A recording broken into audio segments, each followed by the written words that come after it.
Welcome to Between Anya and Indigo podcast, where we navigate ideas that shift the world. In today's episode, we dive into one of the most revolutionary documents of the digital age, Satoshi Nakamoto's Bitcoin Whitepaper. We'll break down how it challenged the need for trust in online payments and proposed a peer-to-peer system powered by proof, not permission. This is Between Anya and Indigo, Bitcoin, a peer-to-peer electronic cash system.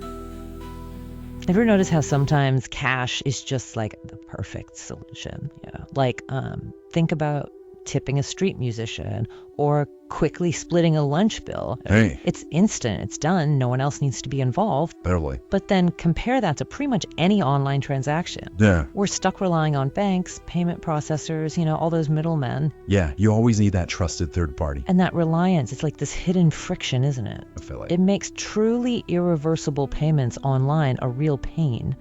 And all those small online exchanges we could have, Yeah. they kind of get bogged down by fees. It's a huge problem. Oop. It's the exact problem that's at the heart of the paper we're diving into today. Oh, cool. Which one is it this time? This time we're looking at Satoshi Nakamoto's Bitcoin, a peer-to-peer electronic cash system. Bitcoin. Okay, so this paper goes straight for that trust issue. Head on. It tackles the whole foundation of trust that basically every online payment system today is built on. That's like a really big deal to try to change, right? Yeah. And what's so potentially revolutionary about this paper is the alternative it lays out. It proposes a purely peer-to-peer version of electronic cash. No middleman. Yeah.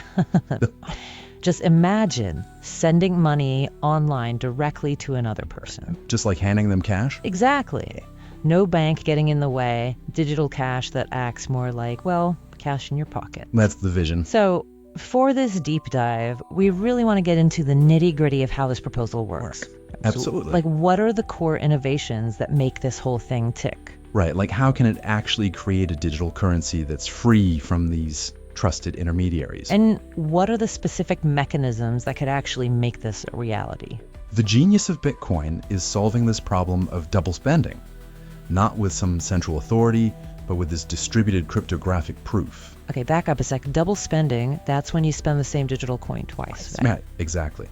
It's easy to do with digital information, unlike physical cash. And that's what Bitcoin solves. So walk me through that. How does it mirror the scarcity of physical cash in the digital world? Well, first we got to understand our current dependence on these trusted third parties. Okay, the banks and credit card companies and such. Exactly. When you buy something online right now, you're basically asking your bank and the seller's bank to verify everything and move the money. Right, that's how it works. What's fascinating, and the paper digs into this, is that this whole trust-based model has built-in limitations. Like what? For one, truly non-reversible transactions. They become almost impossible. Huh, I never really thought of it that way. Because any dispute pops up, the bank steps in to sort it out. They become the mediator. Which, at first glance, seems like a good thing, right? For consumer protection and all. Sure, but the paper points out that this mediation comes at a cost. Literally, a cost. Literally.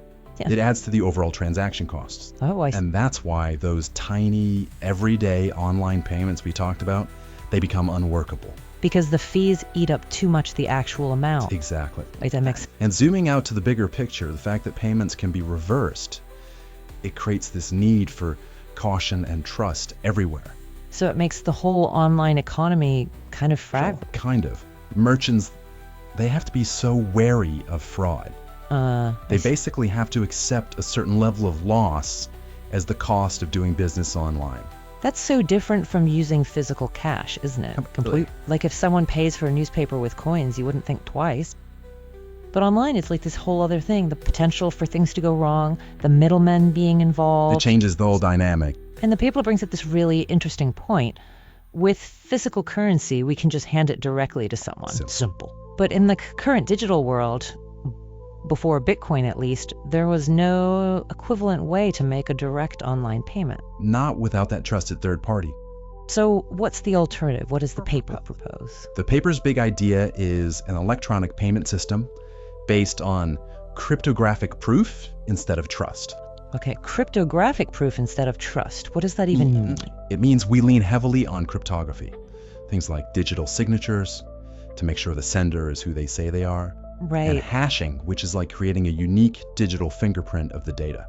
Okay, so instead of a bank saying, yep, this transaction is good, the transaction itself proves it's valid. Exactly.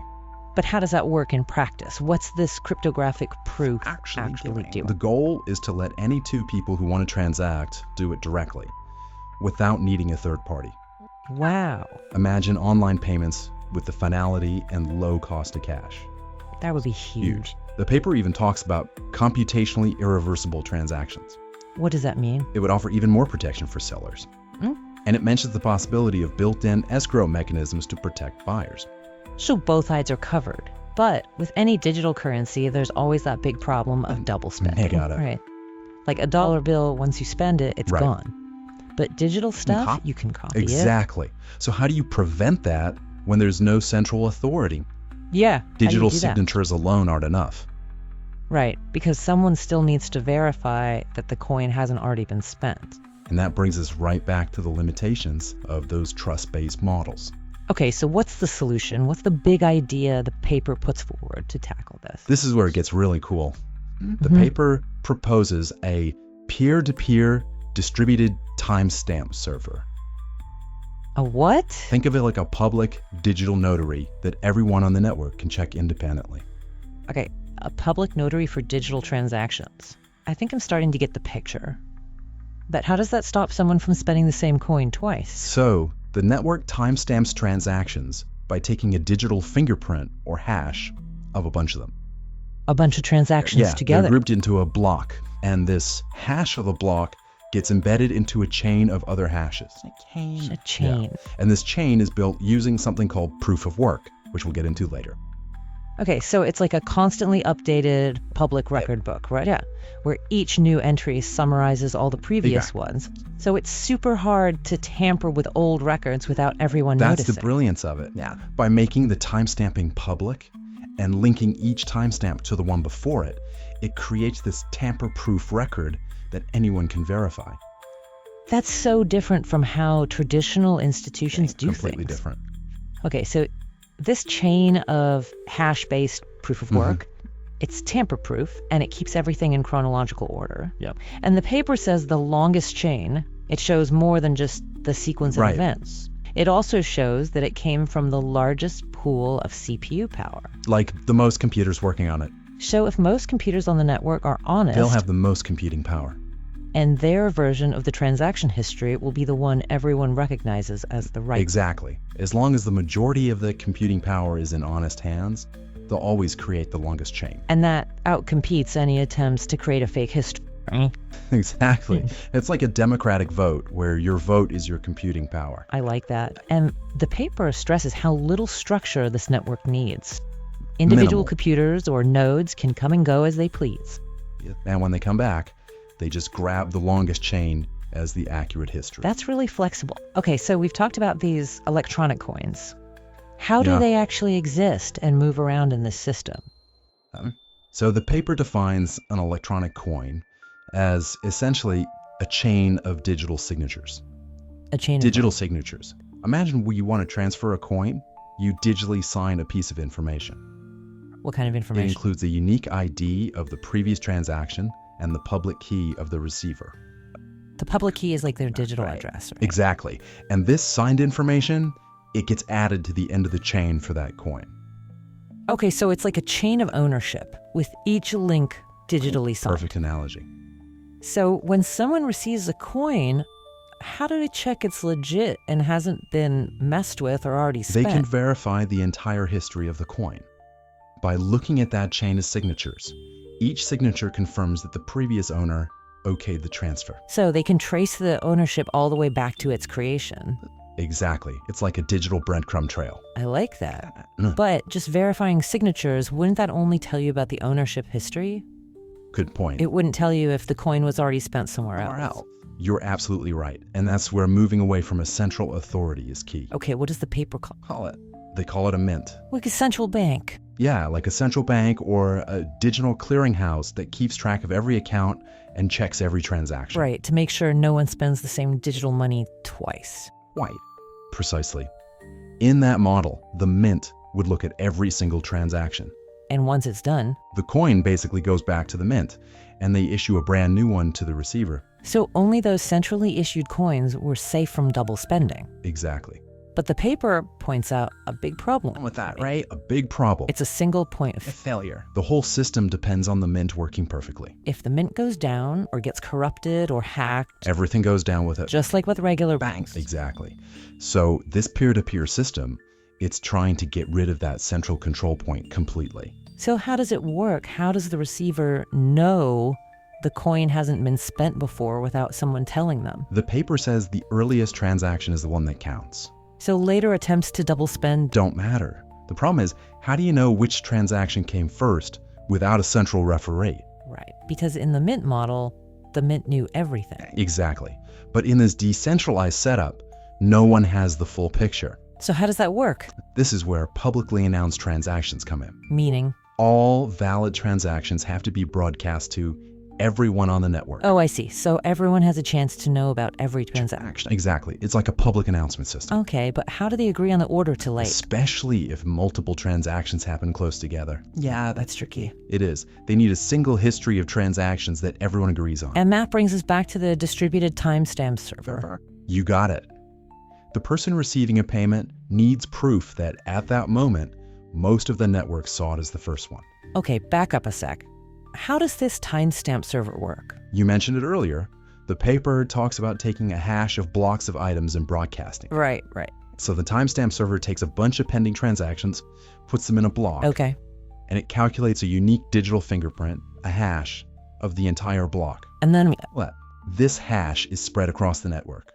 The paper even mentions early ideas of using things like newspapers or Usenet groups to record these hashes. interesting. So it's like a permanent public record proving these transactions existed at that specific time. Exactly. And here's the crucial part. Each timestamp, or each block's hash, includes the hash of the block before it. So they're all linked together. They're chained together. It's a continuous reinforcing chain of timestamps. So someone tried to mess with a transaction in an older block, which would mess up all the hashes after. They change that block's hash. So it's super tamper-proof. Right, exactly. And everyone would see that the chain was broken. Very much so. But then, the paper introduces this refinement. Instead of newspapers, they want to use a proof-of-work system. Why the change? Well, think about it. Relying on newspapers or Usenet wouldn't be very automated. Right, not very practical for a global system that needs to run constantly. Exactly. The paper mentions Adam Back's Hashcash as an inspiration. This proof of work is a computational challenge that needs to be solved to add new blocks to the chain. So it's like a puzzle? Kind of. It makes it computationally expensive to add blocks. So attackers can't easily mess with things. Exactly. It's digital security based on how much work it takes to do something. I'm intrigued. So what's this proof of work puzzle like? Okay, so it involves finding a special piece of data called a nonce. A nonce? It's a random number. Okay. You combine this nonce with the block of transactions, and then you run it through a hash function, like SHA-256. Right. And the goal is to get a hash that starts with a certain number of 0 bits. It's like finding a needle in a haystack, right? It is. You have to try tons of different nonces until you find the one that gives you the right hash. So it takes a lot of computing power. A lot. But once a node finds the right nonce, anyone can easily check their work. By running the hash function themselves. Exactly. It's hard to do, but easy to check. That's clever. Mm. So how does this prevent attackers from making fake blocks? The paper says that once you've put in all that work to find the proof of work for a block, it becomes really hard to change. Because to change anything in the block, you'd have to redo the proof of work. Not just for that block, but for all the blocks after it too. Oh, right, because they're all linked together. Exactly. Changing one block breaks the chain. Okay, I get it. So this proof of work also helps the network agree on the true history of transactions. The paper calls it one CPU, one vote. Meaning? Your influence on the network depends on how much computational work you've done. Not just on how many IP addresses you control. Exactly. It's like a meritocracy of computing power. So the longest chain, the one with the most proof of work, is the one everyone trusts. Exactly.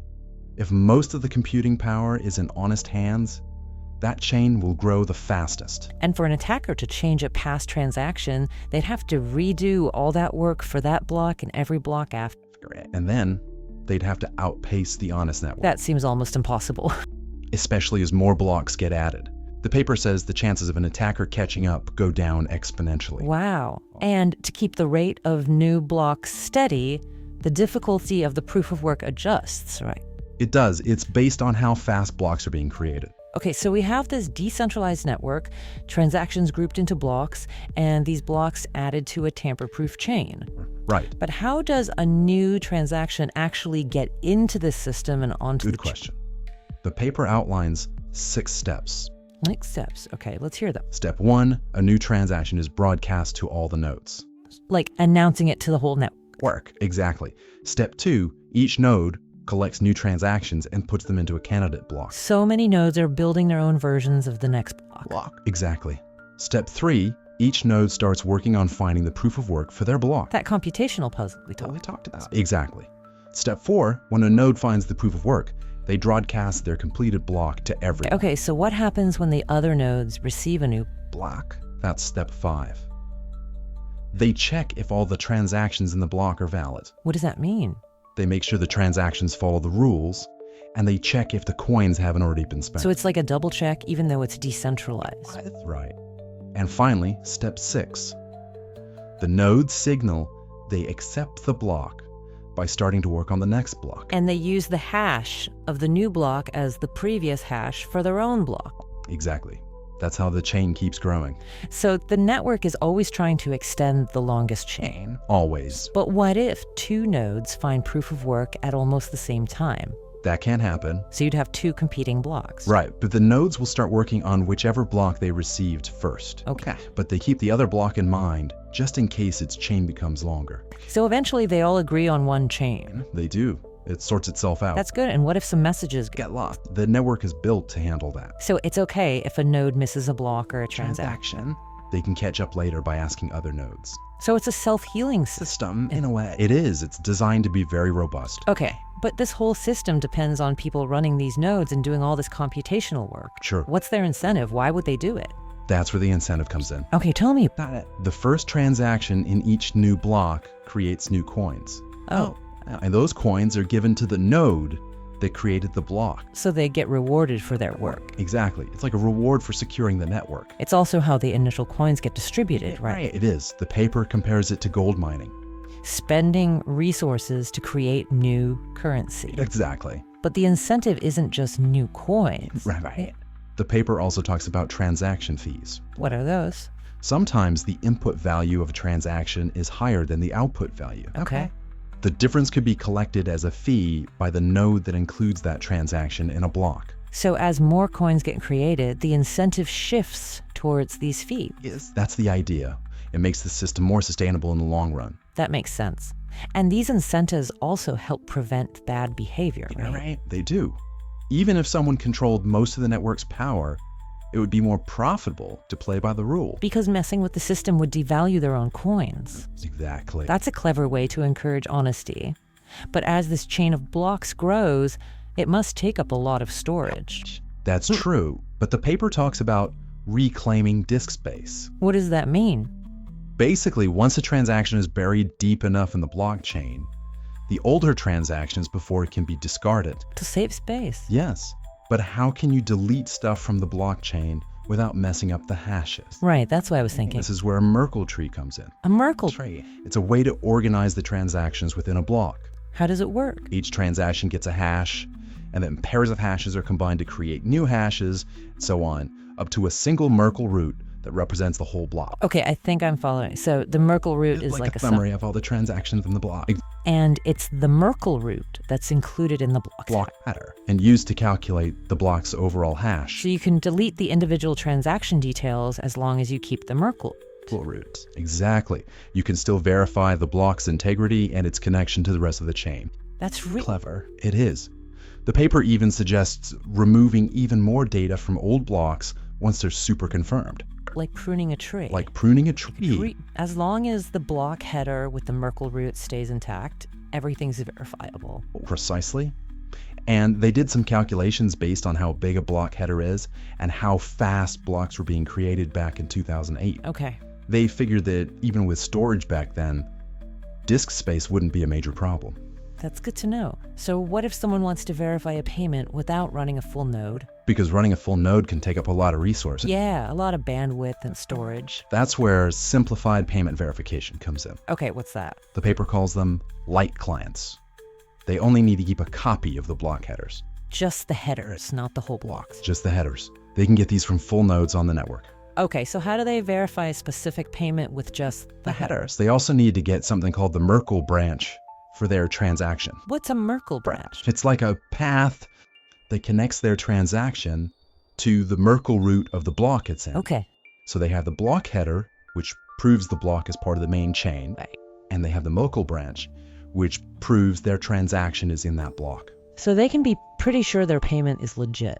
Exactly. But the paper warns that this isn't as secure as Running a full node. Right. It relies on the assumption that the full nodes are doing their job honestly. What if a really powerful attacker created a fake chain? Then the light client could be fooled. So it's not foolproof? Not entirely. But the paper suggests light clients could receive alerts from full nodes if something fishy is going on. Like a warning system? Yeah. And businesses that handle lots of payments would probably still run full nodes for maximum security. Makes sense. Now let's talk about actually using these digital coins. Okay. It wouldn't be very practical if you had to do a separate transaction for every tiny amount. Yeah, that would be A pen. The paper addresses this with the idea of combining and splitting value. So if I have a coin that's worth more than what I want to pay, how do I make change? Transactions can have multiple inputs and multiple outputs. Meaning? You could use one input from a previous transaction that had a bigger value. Okay. Or combine several smaller amounts from different transactions. It's like gathering up all your loose change. Exactly. And then the outputs would be the payment and the change. Exactly. It works just like paying with cash. The paper mentions something called fan out. That's when one transaction depends on a bunch of others. Right. But it says that's not a big problem in this system. Why not? Because when verifying a transaction, you don't need to trace its entire history back to the very beginning. You just need to check the signatures leading up to. And make sure those coins haven't been spent elsewhere. So you don't need to keep track of every single transaction ever made. Nope, which is good for efficiency. Okay, that makes sense. Now, privacy is a big deal with any financial system. Especially a digital one.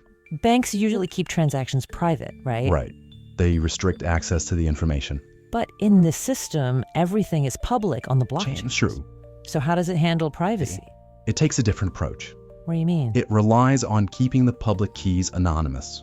So you can see the transaction amounts and when they happen. But you don't know who the people involved are. It's like the stock market, right? Exactly. You see the trades, but not the traders. And the paper suggests using a new key pair for each transaction. Right, it does.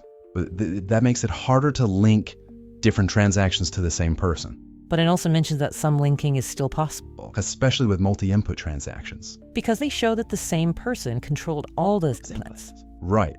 And if someone's identity is linked to a key, their whole transaction history could be exposed. So it's not perfect. Privacy. Not perfect, no. But it offers a good level of privacy, if you're careful. Okay, last thing. The paper talks about security, specifically an attacker trying to make a fake chain faster than the real. That's the security analysis section. What's the main takeaway from Even if an attacker could create a faster chain, they can't just make up transactions or create new coins out of thin air. Why not? Because the honest nodes will always check the transactions and reject any that are invalid. So what would an attacker try to do with a fake chain? They'd probably try to reverse one of their own payments. It's like a take-back ease on a transaction. Basically. So it's a race between the honest chain and the attacker's chain. The paper calls it a binomial random walk. Like a coin toss. Heads the honest network wins, tails the attacker. Exactly. And it uses the gambler's ruin problem to figure out if the attacker can catch up. What's that? It's a way to calculate the probability of someone winning a series of bets. Okay. And the paper shows that if the honest network has more computing power, the attacker's chances of catching up go down really fast. With each new block added to the honest chain. Exactly. It even gives a formula and some C code to calculate the probability of the attacker succeeding. And the results show that the more blocks added after a transaction, the safer the For that transaction, they count very safe. Like if the attacker has 10% of the network's power, after 5 blocks, their chance of reversing a transaction is less than 0.1%. But if they have more power, you need more blocks for the same level of security.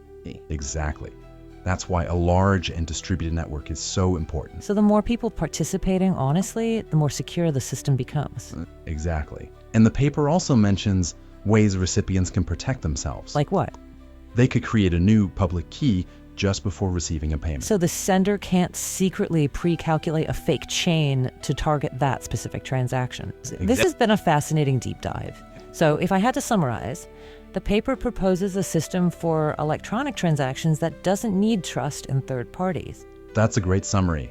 It uses a peer-to-peer network and this proof of work thing to create a public, tamper-proof history of transactions. The blockchain. The blockchain. And it relies on representing digital coins as chains of signatures. Chains of digital signatures. And it solves the double spending problem with this decentralized ledger. A truly innovative solution. And proof of work is key for security and for reaching consensus on the true transaction history. And the incentive system encourages people to participate and to be honest. What I find amazing is how simple and robust the design is. Each node operates independently. They can join and leave as they please. But they still work together to maintain this trustworthy record of everything. It really is an elegant system. It makes you think, doesn't it, about the future of money and the power of decentralized networks. It does. Imagine a world where we don't need to trust banks or governments to handle our money. Where transactions are fast, cheap, and secure. Yeah. Where anyone can participate on a level playing field. That's a powerful vision. It makes you wonder, what would the world look like if this becomes the dominant way we handle finance? That's a question for our listeners to ponder. A question worth thinking about. Absolutely. Thanks for joining us on Between Anya and Indigo, the Dr. Dids TV podcast. If you found today's conversation eye-opening, help us grow, like, share, and subscribe wherever you get your podcasts.